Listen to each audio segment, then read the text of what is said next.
Welcome back to Clarksville's Conversation.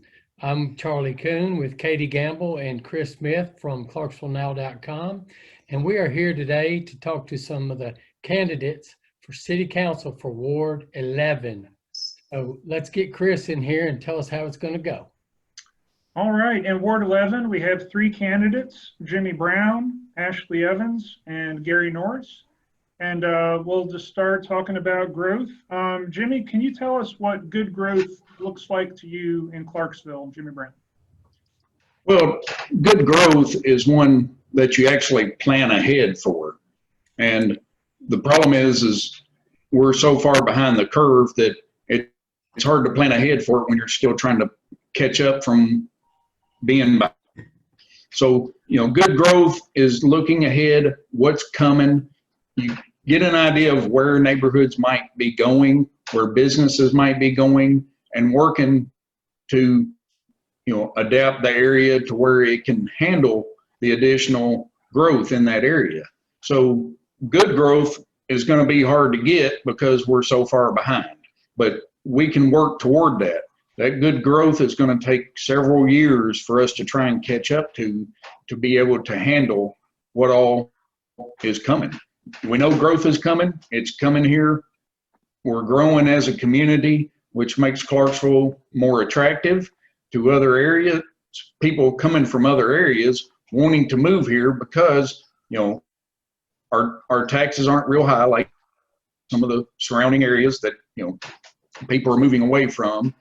We have a great community. People respect each other, and we want to keep that. And that brings people in, which brings the growth. So we really just have to plan for the growth that's coming. And after watching a recent council meeting where there was a zoning case for a subdivision, and watching the case, them talking about the subdivision and the traffic that it was going to bring, it just surprised me how many on that city council did not know that there's already a road project in the works for that area that's going to alleviate some of the traffic problems. And it just got me that they didn't know that. And so how can you plan for that growth that's coming when you don't even know that there's already a plan there for growth that is coming to that area? Ashlee, what would you say good growth looks like in the city of Clarksville? Yeah, so good growth to me looks like building sustainability. Clarksville is projected to grow near 100,000 citizens in the next 20 years.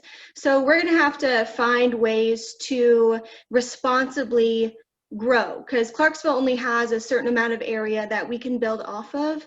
Everybody knows that. So we have to be looking into making Clarksville walkable, healthy, and vibrant, just for the overall state of mind to keep our citizens happy and healthy. With growth comes housing. We already have like an affordable housing kind of crisis. There's like 500 affordable houses on the market right now in Clarksville. We need to get that number up, and we also need to provide diversity in our housing market, meaning we need to build more single-family homes as well as multifamily homes, because the reality is that home ownership sometimes isn't something in someone's future.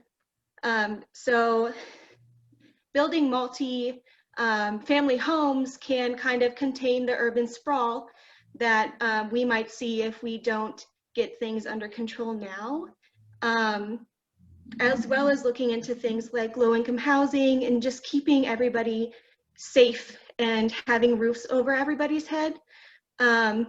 And then that goes into a whole other thing with like our waterway systems and landfills. We have to make sure that they're going to be able to be resilient, because right now they're not ready for the growth that we're projected to see. All right, and Garry Norris, what would you say good growth looks like to you in Clarksville? But growth is here, and predictions are that it will continue. Good growth is sometimes used to allow a higher density of housing, which results in a better use of land.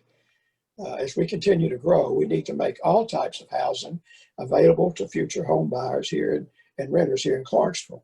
The Planning Commission has established several new zoning classifications to help use land in a more productive way. For example, R6 zoning will allow more units per lot, which is a great classification for infill development and existing small lots. There are examples of this off Crossland Avenue on Charlotte Street and High Street. C2 commercial zoning will allow residential units within a commercial district. And as an example is the new construction planned at Exit 11, just under Interstate 24. The Planning Commission staff does a great job of providing information to the Planning Commission and also to the City Council on zoning requests. If you've not been to a Planning Commission meeting or a City Council meeting, you're missing out on a great opportunity to learn the actions that are required to rezone a piece of property. Growth is good for Clarksville. It provides retail stores, construction jobs, industrial jobs, small business jobs, and jobs for residents. Growth increases income to the community through fees, sales taxes, and property taxes. The more concentrated rooftops that we have in an area, the more businesses will look at the opportunity to place their retail shops, restaurants, and strip malls and fueling stations close to these areas of greater density. Retail shops to consumers cuts down on unnecessary trips out of the area. People are moving to Clarksville for a lot of reasons, just like we have a lot of reasons to stay here. But Clarksville is a great place to live, work, and raise a family. Both of my children left Clarksville after graduating from Austin Peay, had successful careers, retired, and have moved back to Clarksville to be with family. We can work together to improve Clarksville by understanding that growth is good for the community and it brings jobs and opportunities for families. One of my goals on the City Council is to help the residents understand the issues of growth and what we can do to make it better for everyone. Good growth is the efficient use of land, maintaining the appearance of our city, and working together to ensure growth is beneficial to all residents. We cannot close the door to growth. We can work to make it beneficial to the residents of Clarksville. So with growth comes traffic issues, and it's definitely a hot topic that everybody talks about, and it's on all citizens' mind. So we'll start with you this time, Ashlee. So if elected to the City Council, what will you do to help alleviate some of our traffic problems, not just in your ward, but also in Clarksville? Yeah, sure. So one big thing would to kind of heed the advice of the experts of the roads. I'm not a traffic expert or a zoning expert, but I am a great listener. So it's really good to hear them out very carefully and then make our decisions based on that. The decisions that we're making now immediately affect hundreds, like 100,000 plus people. In the future decades, it's going to affect even more. So we have to be really responsible in how we approach traffic. Some issues in our ward, like on Rossview Road, the intersection of Rossview Road and Warfield, that easily gets backed up all the way to Bellamy Lane. I know there is a project in the works, like widening out to exit 8, exit 8 to I-24. And then another problematic area is Trenton Road. I know that they're talking about going all the way down to Wilma Rudolph and expansion. And then the other problematic area is Whitfield and 101st. Both sides get backed up pretty easily. One thing that I thought we could look into are traffic signal times. I know in bigger cities, the traffic signals are shorter, which prevent some congestion. I know it's not going to solve the whole problem, but those are some things that we can look into. Thank you, Ashlee. We'll go to you next, Jimmy. What are your thoughts on traffic? Well, as you know, I deal a lot with traffic. as working for the sheriff's office as a traffic sergeant for the last 10 years, I've seen a lot of the issues with traffic. Looking at the road problems for Ward 11, the Trenton Road project is under development from the state, but we've got to do what we can to try and make that timeline as smaller as much as we can. It's not scheduled right now to go out to bid until 2025. That's another 5 years of nightmare traffic on Trenton Road. So we as a city got to see what we can do to try and help move that forward, to address those issues, that we can get that going a little bit sooner. It'll be tough while the construction is underway, but there's still more building going on out Trenton Road. So we need to try and get that project going. The Whitfield and 101st, that project is underway. They've got designs. They're getting close to being ready to start to go to construction. So that Whitfield, from like Tracy Lane up to Glen Ellen School, that project is designed. They're about ready to start fixing that issue. So that's another project that's underway, and that one's by the city, where Trenton Road is a state project. So, we've got to help support the traffic that's coming besides what we already have. And that's where we're behind is on the traffic. So, being a victim of an impaired driver, where I was hit on the interstate, 3 years ago, I kind of see the issues that we have with traffic, and being out on the road every day, in the environment, driving through there, seeing the problems that we have. So, we have to address those issues.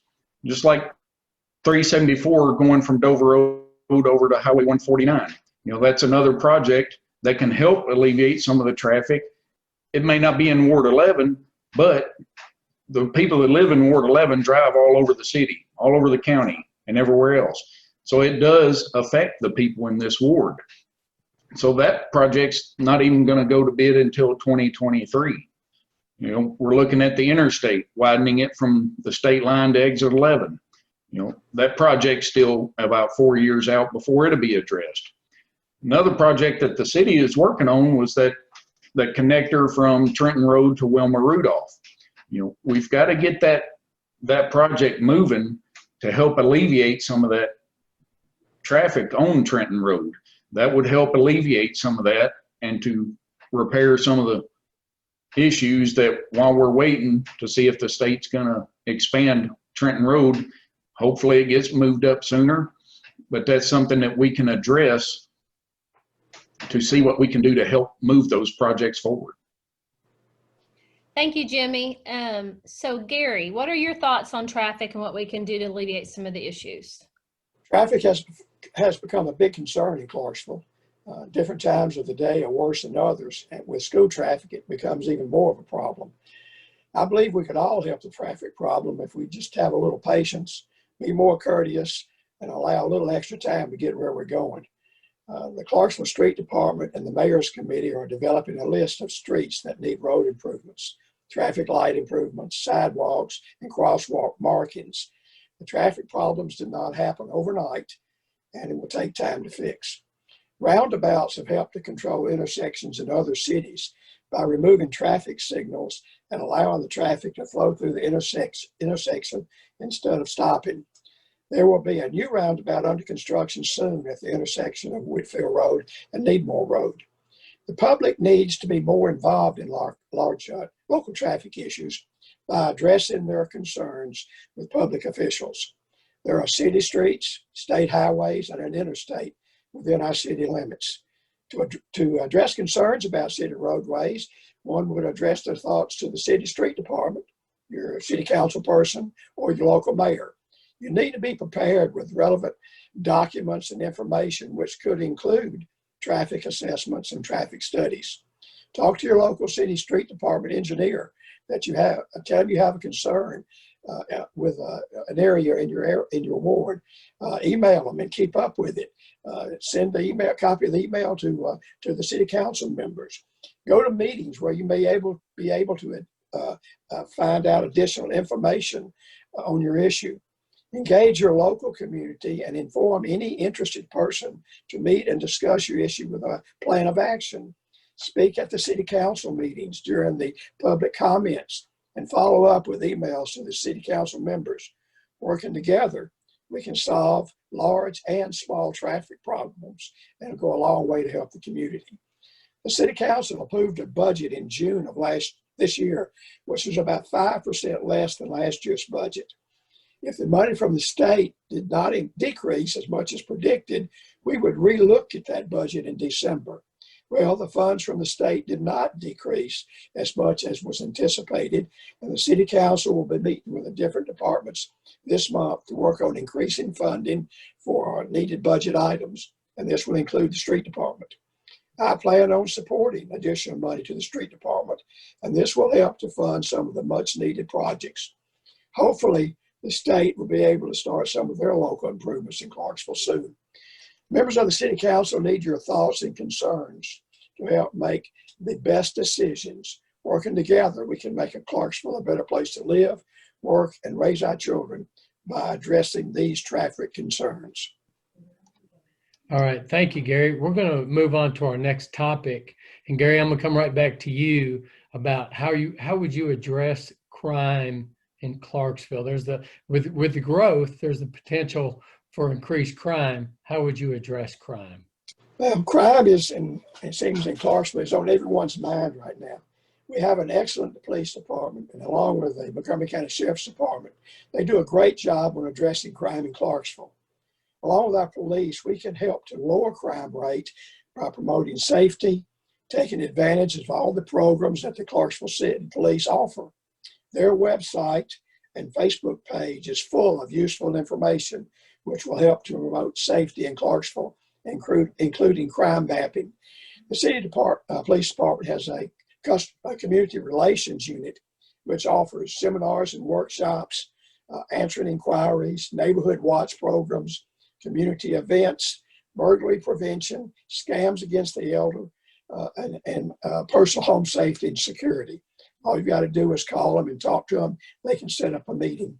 The Clarksville Police Department is a great way for citizens of Clarksville. The Citizens Police Academy is a great way for the citizens of Clarksville to become involved with how the law enforcement and police officers work within the community. We as citizens must take advantage of these programs and use them to help reduce crime in our neighborhoods. Another way to reduce crime in Clarksville is to become aware of what's going on around you in your neighborhood and report any unusual activity to the Submit a Tip online. The Domestic Violence Unit is a service the City of Clarksville Police offers our residents to help domestic crime. In August, the City Police Department swore in 13 new cadets. The police department has 3 offices in Clarksville: Commerce Street, Vista Lane, and Cunningham Lane, and has constructed a new 4th precinct building on International Boulevard next to the fire rescue station. We as citizens need to educate ourselves and to take the time to listen to all people who have issues. We as individuals need to foster new relationships by reaching out to people and enjoying friendships across income and racial lines. Involve yourself in activities that place you in an environment where you are exposed to people of different racial and ethnic backgrounds. Encourage every citizen in Clarksville to be proactive when it comes to crime and to prevent it before it happens. Working together, we can make Clarksville a better place to live, work, and raise our children without the fear of crime and violence. All right, thank you for that. Ashlee, let's come to you. How would you address crime in Clarksville? Yeah, so as you said, obviously with an increase in population, there's going to be an increase in crime following behind it. Currently, Clarksville is on the uptick of violent crime, and then we've seen a minimal decrease in property crime. I think that has a lot to do with these newer home security systems, as well as like the Ring doorbell cameras and things like that. Besides common sense precautions, another step to mitigate property theft and damage would be to adapt some kind of community policing that gives citizens control over the quality of life in their communities. And then the police become a part of the community, therefore they get a better understanding of the community's needs and immediate needs, as well as building those close relationships with our police officers. We also need a police department that is 100% transparent. We need to be able to help them help us. We could also implement an ordinance and efforts to maybe decriminalize marijuana possession, like Nashville. Possession encompasses a large amount of arrests in Clarksville, Montgomery County. That could relieve a lot of pressure off of our justice system as well as our police officers. It's also like one in many ways that inequity exists in Clarksville, and it's something that we could actually address. That's what I have for that. All right. Well, thank you, Ashlee. Jimmy? Well, as our community grows, so is crime.